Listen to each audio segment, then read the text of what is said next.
Libros, libros, libros, libros y más libros. La furia del libro. El libro y otras cuestiones. En la mañana de Unnova Radio.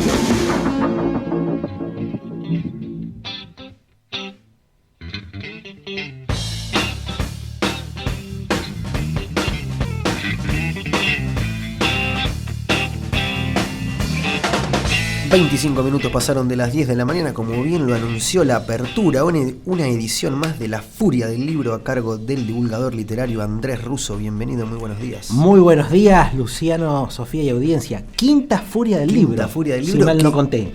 Yo iba a decir cuarta, pero no, se ve que ya es la quinta. Yo ¿sí? no conté directamente. No, sí es la quinta, usted sabe, y es la quinta... ...que cada vez tiene más repercusión. Por suerte, estamos Por muy suerte, contentos sí, de sí. que La Furia del Libro... camine, se divulgue, se comparta por Facebook, por redes sociales, por WhatsApp. Por WhatsApp, por todos lados. Buenísimo, Andrés, estamos en el marco del otoño, arrancó ayer, en verdad arrancó anteayer a la 1:30 de la tarde, según la directora del Servicio Meteorológico de la ciudad de Junín.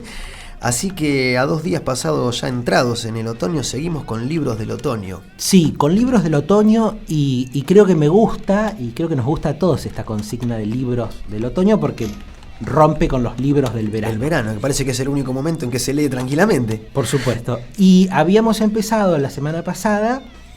¿Con qué habíamos empezado la semana pasada? A ver. El hombre en el castillo no. No, el no, hombre en el castillo no. fue la anterior, la semana pasada, con japonesa. Hicimos Tokyo Tokyo Blues Blues de Haruki Murakami. de Murakami, bien. ¿No? Muy Ahí bien. va. Pequeña prueba a ver si Sí, los sí, conductores. Y acá hay siguen la acá hay columna. mucha información. Acá se hay nos poca mezcla memoria. todo. Y hoy tenemos otro libro del otoño, pero nos vamos a ir a un escritor alemán. Bien. Que, como te comentaba recién fuera del aire, pasa un poco con fonéticamente lo que nos pasa con Stephen King o Stephen King. Mucha gente dice Bernhard Schlink. En realidad el autor se pronuncia Bernhard Schlink. Hay una H ahí que hace. Sí, Bernhard Schlink, que es un autor alemán, nacido en 1944. Una particularidad que tiene este novelista es que es abogado, pero no solamente es abogado, es juez y es docente de leyes. Y eso tiene muchísimo que ver con su obra en general, que tiene varias novelas de tipo policial, anteriores a esta que vamos a comentar y posteriores. Pero hoy vamos a hablar de una novela que él publicó en 1995, que se llama El Lector, que según he leído, en realidad el título original alude más que al lector, al que lee en voz alta. Y esto es muy importante para la trama de la novela, y en la película está obviamente muy explicitado. Novela de 1995, bestseller total en Alemania, en Estados Unidos, traducida al castellano en el 97. ¿De qué trata esta historia? Esta historia, primero, es una novela muy fácil de leer. Primer punto importante. O sea, hay película, pero ¿qué nos viene pasando en las columnas anteriores donde hablamos de la novela y la película? Decimos, o realmente, como nos pasó con El Resplandor de Kubrick, la película, para mi gusto, era superior a la novela, si bien es una buena novela de Stephen King. Después, con Philip Dick, no es que el libro era malo, El hombre en el castillo, al que vos aludías recién, sino que la serie, o sea, como el libro es tan complejo, la serie permitía entrar. En este caso, la película que se hizo, The Reader, El Lector, con Kate Winslet, con David Cross, con Bruno Ganz, con Ralph Fiennes. Es una película de Stephen Daldry del 2008. Kate Winslet ganó el Oscar por una interpretación soberbia de la protagonista femenina de la novela de Schlink, Hannah. Pero creo que la novela es tan precisa, tan clara, tan transparente, y al mismo tiempo te provee de unos cimbronazos morales tan fuertes, que me parece que acá recontra gana la novela, porque también no es, por lo menos el trabajo de mi columna, o lo que yo quiero ofrecer, es la lectura de los libros. Las películas vienen como complemento, como ayuda, como ingreso a. Para la columna de los viernes Para de la- Laura Durán. Por supuesto, el cine es un gran arte y tiene su espacio propio también en la mañana de Unnova Radio. Pero bien, entonces, la historia tiene 3 partes. La novela se divide en 3 partes, 200 páginas. ¿Cómo no Bien van a leer cortita. 203 Yo me la páginas? anoté acá porque la voy a leer. así como la semana pasada hablamos de que Tokyo Blues es narcótica, y en serio es narcótica, no puedes dejar de leer Tokyo Blues, esta es todavía más cortita. 3 partes, un joven alemán de la posguerra, 15 años, tiene una enfermedad, la novela arranca así, dice: tuve hepatitis, me tuve que recuperar de la hepatitis, y en un determinado momento él se descompone, antes de ser diagnosticado, se descompone en un transporte público, y lo termina ayudando una mujer joven, una mujer de 36 años, según se nos cuenta en la novela, Hana. El chico se recupera, la vuelve a visitar como para agradecerle, y ahí obviamente se precipita una relación amorosa, romántica, erótica, muy fuerte. Voy a contar poco de la trama, porque si la novela tiene 200 páginas y es tan narcótica y tan adictiva, no quiero delatar muchas cuestiones, pero sí quiero marcar todo lo que pasa en cuanto al contexto, la lectura y el mensaje que quiere transmitir Bernhard Schlink. Entonces se empiezan a frecuentar, ¿no? Un chico de 15 años, de bachillerato, de escuela media, y una mujer de 30 y pico de años que no se sabe muy bien lo que hace. Entonces, por eso yo decía que Schlink venía del género policial, pero acá quiere trascender el género policial y dar un mensaje moral, histórico muy fuerte. Porque si bien en la película está datada históricamente el primer encuentro de este chico con Hana, que será alrededor del año 58 tal vez, o sea, ya había terminado la Segunda Guerra Mundial, pero ese chico no había vivido la guerra. Es, digamos, la primera generación de la posguerra. Entonces ese dato es muy importante y tiene todo el pesar que puede tener un chico alemán de 15 años sobre fines de la década del 50 respecto de el pasado reciente de su país. Horrible. El Holocausto es un tema central, para decirlo sin ambajes, sin vueltas. El Holocausto es un tema central en esta novela. Hana, no voy a contar por qué, tiene mucho que ver con el Holocausto.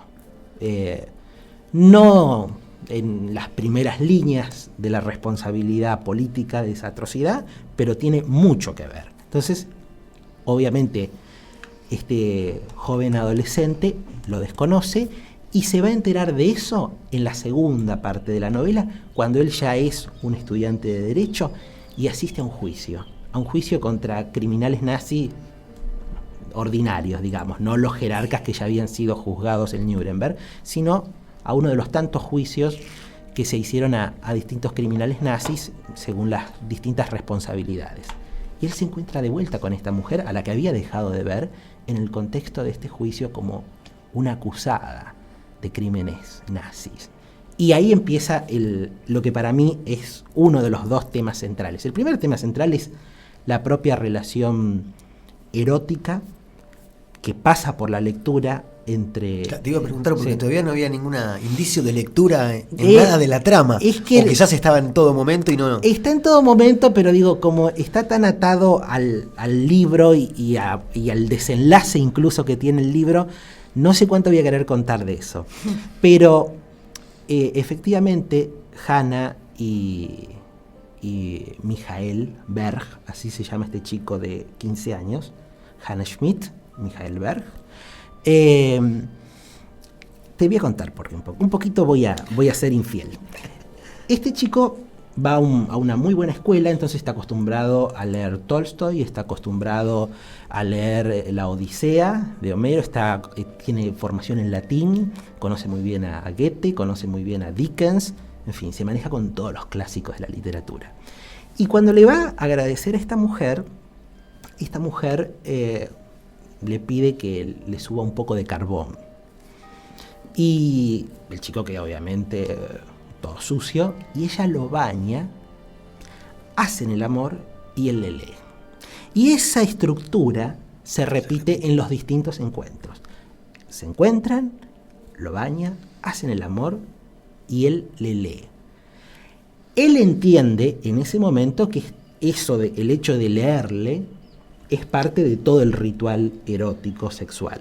Y entonces ahí circulan un montón de lecturas. Ella escucha muy atentamente. ¿Las lecturas están dentro de la obra? La mención de los libros sí. Los textos no, digamos. Los textos no. pero sí se mencionan ¿Qué es lo que le lee? Lo que le lee y algunas impresiones. De hecho, yo traje una cita, viste que yo generalmente no traigo nada. Es verdad, vi que sacó un papelito. Hoy saqué un papelito, no lo pude creer. milimétrico. Parece los comunicados de la escuela. Simplemente para leer la cita. Un telegrama. Para no ser infiel a la calidad y para que apreciemos también el estilo preciso y directo de Bernhard Schlink.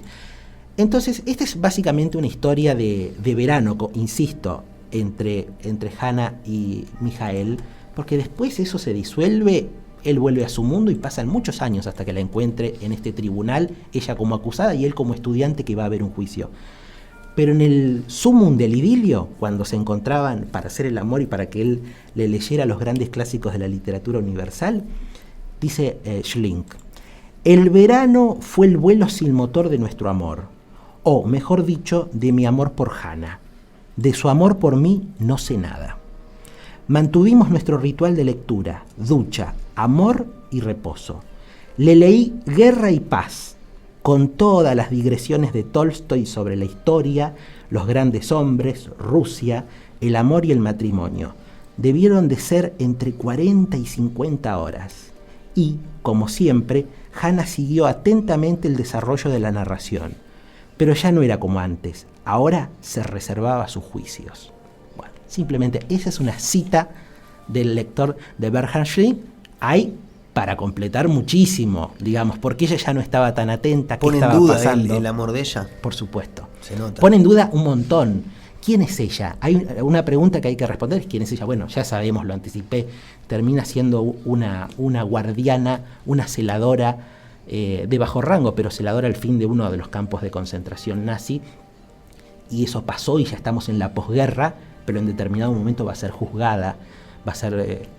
la justicia va a reclamar que dé cuenta de esa responsabilidad, y ahí empieza el conflicto moral de este joven estudiante de Derecho. ¿Cómo? A mí me interesa la justicia, me interesa la reparación histórica de estos crímenes horribles, y yo estuve enamorado, hice el amor un montón de veces con esta mujer cuando tenía otra edad, 7, 8 años antes, porque, digamos, si más o menos nos ubicamos, ellos tal vez se conozcan en el año 58, y el juicio al que él asiste es del año 65-66, tenía 15, 22, 23, es un estudiante casi graduado de Derecho, o en eso anda, y se le presenta esa situación. ¿Qué les hubiese pasado a ustedes de no saber nada del pasado de esa persona con la que te encontrás? Golpe fuerte. Digamos, te enamorás, compartís una relación sexual, pero mucho más, compartís la lectura, el ida y vuelta que genera una intimidad muy profunda, y nadie sabe nada mucho del otro. Pasa el tiempo y te la encontrás relacionada con esto. Y claro, a eso sí no lo quiero contar. ¿Cómo será el final? Porque, digamos, ¿por qué él le tenía que leer?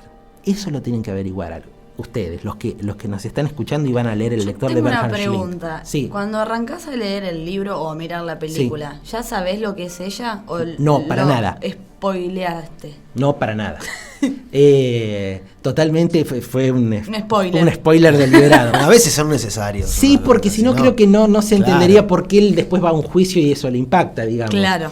Era necesario, pero sí, digamos, ella esconde mucho, pero también transmite, tanto la novela como la película, una mujer simple, limitada intelectualmente. Esto va a gravitar después en el momento de esclarecer su propia responsabilidad en los hechos, estos hechos tremendamente crueles del Holocausto. Y después hay una segunda, o sea, el final del juicio es muy interesante porque él se va a dar cuenta, Mijael se va a dar cuenta de algo clave que es por qué él le tenía que leer. Eso es muy importante. Y después hay una tercera parte, les conté que la novela se divide en 3 partes, una tercera parte donde él ya muy adulto, le ha ido muy mal con las mujeres, digamos, fue muy fuerte la relación con Hannah. De hecho, todos sus otros intentos de relaciones quedaron truncas. Tiene una hija, pero se divorció, y después lo encontramos tal vez alrededor de los 40 años, con relaciones ocasionales, pero todo trunco, una gran frustración y una gran nostalgia por Hannah. Y bueno, finalmente ella está en una situación determinada y él sigue manteniendo un contacto a través de la lectura, pero no puede ser personal. Pero van a encontrar en la novela y en la película cómo él se las ingenia para muchas décadas después, o al menos muchos años después de este contacto inicial entre ese joven de 15 y esa mujer de 36, de la que él desconocía todo, cómo es posible que ese contacto a través de la lectura perdure, incluso ella estando en una situación de reclusión, y cómo él logra que ella siga disfrutando de la literatura, porque no puede disfrutar por sus propios medios de la literatura, tiene que escuchar. En fin. No digo más nada. Pues yo ya me la imaginé toda la película, el libro. ¿Entramos por el libro o entramos por la película? Por supuesto hay que entrar por la novela, porque la novela es muy precisa, como les acabo de leer la cita, es muy clara, tiene 203 páginas, y después pueden ver la película, que la actuación de Kate Winslet como Hannah es soberbia, y los distintos momentos, porque necesitas a alguien como David Cross, que hace del Mijael joven, el que representa la primera y segunda parte de la novela, y después Ralph Fiennes, que hace del Mijael adulto en una actuación como todas las de Fiennes, increíble. Ayer el gran Mario Pérez, sí, de conté que ya hemos estado hablando, justo salió el tema de cine, serie y libro, y dice, siempre te va a decepcionar la película o la serie, dice, porque una vez que leíste el libro, la película ya te la hiciste vos mismo. Seguramente, digamos, yo creo que no se trata de decir que la película puede superar al libro, es muy difícil que una película supere al libro, pero desde por lo menos mi propósito de divulgador literario, creo que sirven, no para dejar de lado el libro, sino como complemento. Pero en este caso, las dos cosas son muy buenas, pero la novela es increíblemente narcótica, no es extensa. El Bernhard Schlink, ya lo pronunciamos como no hay que pronunciarlo, Bernhard Schlink se propone realmente transmitir un mensaje histórico, porque está revisando el pasado de los alemanes, eso tiene que quedar claro. Está revisando el pasado de los alemanes, de los que no fueron directamente de los que fueron directamente protagonistas y de los que no, y cómo resignificar y cómo, digamos, seguir siendo alemán y que esa mancha esté, reconocerla, hacerse cargo.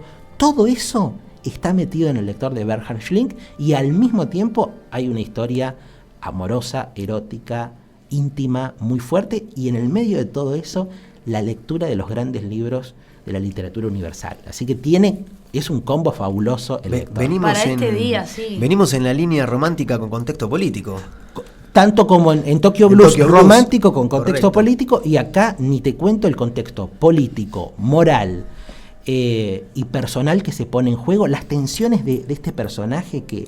Se me viene a la cabeza en esta línea también Kundera con la insoportable levedad del ser, por supuesto, digamos. Hay una relación. Por supuesto, y Mijael es un... Digamos, porque vos podés pensar en un adolescente que tuvo una aventura con una mujer de 30 y pico, lo podés ver como algo vivificante, como algo... un sueño, una fantasía hecha realidad. Bueno, pero con todo lo que él después se enteró de ella, eso se convirtió en un pasado. Él sigue enamorado de ella, pero al mismo tiempo no le puede no chocar lo que ella es o lo que ella hizo. Pero al mismo tiempo la quiere condenar, la quiere perdonar, la quiere absolver, se quiere absolver él mismo de haber estado con ella. En fin, el nivel moral de la novela es muy importante. Pero al mismo tiempo vos decís, pero si hay tanta moral, tanta filosofía dando vuelta, tanto contexto político, no pesa. La maestría de Bernhard Schlink es que está todo ese trasfondo político, social, moral, filosófico si querés, pero está metido dentro de una historia de dos personas que se encontraron y se desencontraron, y de la historia de un país y una sociedad que cometió tal vez el mayor crimen del siglo XX. Yo lo busqué cuando vos dijiste que íbamos a hablar de este libro, lo busqué en internet y me salió por anagrama. Por compactos, sobre todo, por la serie Compactos Anagrama, sí. Tiene una particularidad bastante, ¿no? Que tiene autores como bastante frescos, bastante sí. Que apuntan libros que son como por ahí para jóvenes o hasta también sucios, te diría, por momentos. Me sorprendió verla en esa línea de Compactos Anagrama. Yo creo que Anagrama y en particular la colección Compactos te acerca a una literatura muy buena. Tapas muy coloridas. Muy coloridas. Es un poco caro. Digamos, el problema un poco bastante caro. Anagrama es una editorial cara. De hecho, ahora la viuda, viene bien como comentario, la viuda de Roberto Bolaño, muchas cosas la mayoría de Bolaño está Ahora en se anagrama. pasó a Alfaguara. Se pasó a Alfaguara, Sí. y una de las razones que esgrimió su viuda es que tiene Era mucha muy más caro. presencia en Latinoamérica y que Alfaguara tiene mejores precios para los Bien. lectores, así que Pasamos el chivo. van a encontrar para a partir aquellos de que se ahora acerquen. nuevas ediciones de Roberto Bolaño en Alfaguara y las que siguen en anagrama. Pero anagrama, para mi gusto, No, sí. En narcótica. es narcótica y tiene los mejores escritores contemporáneos. Andrés, como siempre, muchísimas gracias. Seguimos en la línea de otoño. La línea de otoño por lo menos una semana más, pero incorporando grandes escritoras, porque Bien. deuda pendiente de esta columna y de este columnista. No han aparecido grandes escritoras y hay y muchas. La semana que viene otro libro de otoño, otra historia de amor, con un contexto político, geopolítico muy interesante, El amante de Marguerite Duras. La semana que viene, eso en La Furia del Libro, por si quieren ir acercándose a la vida de Marguerite Duras, que es una de las grandes escritoras francesas del siglo XX, a la historia del amante en particular, que les aseguro es otra novela narcótica y otro libro del otoño. Y después ya caminaremos a seguir rindiendo tributo a grandes escritoras. Lo he publicado en mi Facebook y en la página de la columna, que la pueden buscar en Facebook, La Furia del Libro. Bien. Vamos a seguir hablando, vamos a empezar con Marguerite Duras, pero vamos a hablar de la crónica en América Latina a través de Elena Poniatowska. La mexicana. Vamos a seguir hablando de literatura política, de la esclavitud en los Estados Unidos a través de Toni Morrison. Vamos a visitar a Clarice Lispector. Y en fin, digamos, ahora se vienen las grandes escritoras en La Furia del Libro. Excelente, como siempre, Andrés, muchísimas gracias. A ustedes. Acabamos de recibir al divulgador literario Andrés Russo en la 5ª edición, como bien dijo, como bien recuerda, de La Furia del Libro. Lectura, libros, lecturas. La furia del libro. Los libros, sus cuestiones.